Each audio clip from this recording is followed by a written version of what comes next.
ছাত্র সমাজ এই আন্দোলন শুরু করলেও এই আন্দোলনের সকল শ্রেণী, পেশা এবং বয়সের মানুষ সম্পৃক্ত হয়ে গিয়েছিল। কোলের 1.5 মাসের শিশু থেকে শুরু করে 90 বছরের বৃদ্ধ পর্যন্ত রাস্তায় নেমে এসেছিল। মা তার 1.5 মাসের শিশুকে কোলে নিয়ে রাস্তায় এসেছিলেন। আপনারাই একজন প্রশ্ন করেছিলেন, এই ঝুঁকিপূর্ণ অবস্থায় এই কচি শিশুটাকে নিয়ে আপনি রাস্তায় কেন?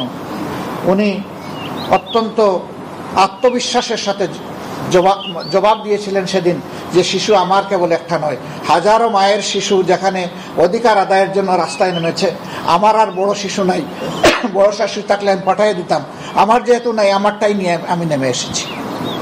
আমিও তাদের সাথে একাকার হয়ে গিয়েছি। মহিলাদেরকে জিজ্ঞেস করা হয়েছে আপনি আসছেন কেন? বলে আমার ছেলেমেয়েরা যেখানে বুক পেতে দিয়েছে সেখানে আমি ঘরে বসে থাকতে পারি না, আমিও বুক পেতে দিতে চাই। এখানে সকল শ্রেণী, পেশার, বয়সের মানুষ সবাই নেমেছিল।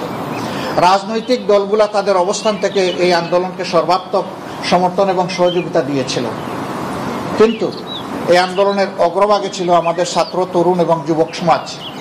আমি আজকে তাদেরকে অভিনন্দন জানাচ্ছি। এর আগেও আমি জানিয়েছি, আজকে আমাদের মজলিসে শুরার এই বিপ্লবোত্তর প্রথম অধিবেশনে বা গণ অভ্যুত্থানোত্তর প্রথম অধিবেশনে আমি আরেকবার তাদেরকে মোবারকবাদ জানাই, অভিনন্দন জানাই। তারা জাতিকে স্বস্তির নিঃশ্বাস এনে দিয়েছে। আল্লাহ তাআলা তাদেরকে দুনিয়া এবং আখিরাতে 2 জায়গায় মর্যাদামণ্ডিত করুন। এই অসাধ্য সফল করতে গিয়ে, সাধন করতে গিয়ে যারা দুনিয়া থেকে বিদায় নিয়েছে, ভুলের যাদের বুক ঝাঁঝরা করে মা থেকে আলাদা, বাবা থেকে আলাদা করে ফেলেছে চিরতরে, ভাইকে বোন থেকে নিয়ে গেছে, বোনকে ভাই থেকে নিয়ে গেছে, আমাদের যুবতী বোনদেরকে বিধবা বানিয়েছে, বাচ্চাদেরকে এতিম বানিয়েছে, আমরা সেই সমস্ত শহীদানের প্রতি শ্রদ্ধা নিবেদন করে আল্লাহর দরবারে তাদের মাগফিরাত এবং মর্যাদা কামনা করছি। আল্লাহ তাআলা তাদের পরিবারকে এই সুখ বহন করার তৌফিক দান করুন এবং উত্তম সবর করার তৌফিক দান করুন।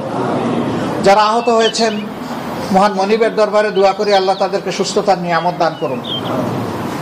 সম্মানিত বন্ধুগণ, এটি ছিল সুস্পষ্ট গণহত্যা। যাদের মাথায় উঠে যে কোনো মূল্যে গদি আমার টিকিয়ে রাখতে হবে, মানুষ যা মারা যাক কোনো অসুবিধা নেই। এই জন্য আপনারা সাক্ষী, শুধু স্থলভাগেই এই গুলি চালানো হয়নি, আকাশ থেকেও গুলি চালিয়ে মানুষকে হত্যা করা হয়েছে।